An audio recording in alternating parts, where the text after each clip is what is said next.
Middle class படம் எப்படி இருக்கு அப்படிங்கிற ரிவ்யூ தான் நாம இன்னைக்கு இந்த வீடியோல பார்க்க போறோம். இந்த படத்தோட ஸ்டோரி என்ன அப்படின்னு பாத்தீங்கன்னா, விரலுக்கேத்த வீக்கம் அப்படிங்கிற டயலாக் ஏத்த மாதிரி வாழக்கூடிய முனிஷ்காந்த் விஜயலட்சுமி தம்பதி இவங்களுக்கு ஒரு பெண் குழந்தை ஆண் குழந்தை அப்படின்னு சொல்லிட்டு 2 குழந்தைகள் இருக்கிறாங்க.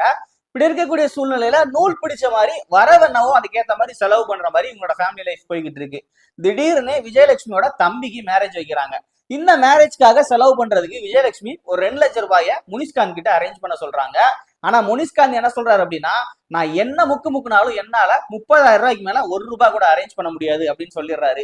இதனால இவங்க 2 பேருக்கு இடையில பிரச்சனைகள் ஸ்டார்ட் ஆகுது.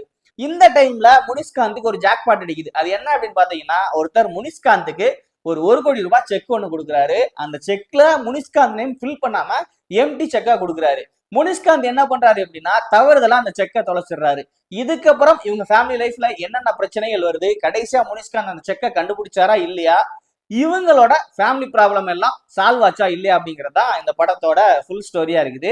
இந்த படத்தோட ஃபுல் டீடைல்டு ரிவ்யூ நம்ம யூடியூப் சேனல்ல இருக்கு, மறக்காம போய் பாருங்க. பார்த்துட்டு அந்த ரிவ்யூ உங்களுக்கு பிடிச்சிருந்தா அப்படின்னு சொல்லிட்டு நம்ம வீடியோல வந்து மறக்காம கமெண்ட் பண்ணிட்டு போங்க.